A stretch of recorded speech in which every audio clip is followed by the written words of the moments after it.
Siya ay isang dedikadong licensed nurse na matapat na naglilingkod sa serbisyo ng Bureau of Fire Protection mula pa noong March 15, 2013. Sa higit na isang dekada ng kanyang karera, masigasig siyang sumailalim sa iba't ibang pagsasanay at lumahok sa mga makabuluhang seminar upang higit pang mapaunlad ang kanyang kaalaman sa pagtugon sa mga emergency at operation ng pagliligtas.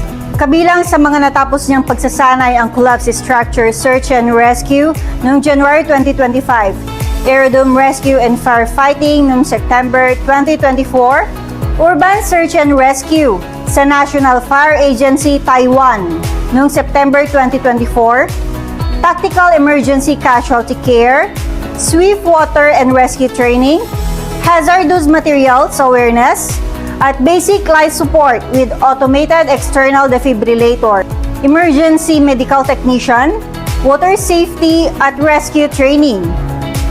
Siya ay pinarangalan bilang Bigueños Outstanding Fire Officer of the Year 2024. Bilang pagkilala sa kanyang natatanging dedikasyon at serbisyo, kinatawan din niya ang Bureau of Fire Protection sa pambansang pagmomobilisa para sa lindol sa Chiayi, Taiwan, at aktibong miyembro ng BFP Light Urban Search and Rescue Team at BFP Region 1 Quick Response Team. Hindi rin matatawaran ang kanyang determinasyon sa larangan ng kompetisyon nang katawanin niya ang kanyang kupunan sa National Fire Olympics sa Toughest Firefighter Challenge at maging bahagi ng BFP team na ipinadala sa National Fire Academy para sa espesyal na pagsasanay sa Taiwan at Pilipinas. Ating kilalanin si Senior Fire Officer 1, Keith Louie Gonzalez. Magandang araw po, sir. Good day din po, ma'am.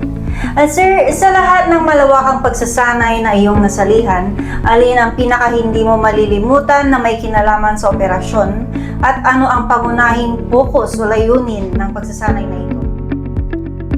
Sa lahat po ng trainings na napagdaanan at aking natapos, lokal o international, ang foundation course po ng Special Rescue Force o ang BRTC ang hindi ko po makakalimutan. Dito ko po talaga na-develop ang skills, knowledge and strength ko para mag-perform efficiently and syempre po safely. Dito din po ay talagang dinevelop ang aming mental toughness and adaptability po namin para maging comfortable sa mga uncomfortable na situations. Sir, paano nakakatulong ang mga natanggap mong pagsasanay sa aktwal na operasyon ng pagliligtas sa panahon ng emergencies? Ang mga pagsasanay po na iyon ay naging sandigan ko po sa aktwal na operasyon dahil dito nagmumula ang kahandaan, koordinasyon at kumpiyansa na kailangan ko upang makapagsagip ng buhay at ari-arian. Sir, bilang tumanggap ng parangal na Bigueños Outstanding Fire Officer of the Year 2024, Sir, maaari mo bang ibahagi ang mga particular na kontribusyon o tagumpay na naging batayan upang ikaw ay mapili para sa nasabing pagkilala? Ang mga naging kontribusyon at tagumpay na naging batayan ng pagkilalang ito ay nakabatay sa aking dedikasyon, malasakit at kahusayan sa paglilingkod. Tulad po ng pagpapakita ko ng liderato at disiplina, nagsisilbi akong ehemplo sa aking mga kasamahan pagdating sa kahandaan, disiplina at profesionalismo. Isa pa dito ay ang pagsasanay at pagbabahagi ng kaalaman. Ginagamit at binabahagi ko po ang aking mga natutunan upang mapaunlad ang kakayahan ng aming buong team. At higit sa lahat po ay ang paglilingkod ko po sa komunidad. Ang pakikibahagi ko po sa mga community outreach, safety awareness programs at disaster preparedness seminars para mapalawak ang kaalaman ng publiko sa kaligtasan. Sir, ano po ang inyong may papayo para sa ating mga baguhang bumbero? To the new breed of firefighters, always remember that this profession is more than just putting out fires.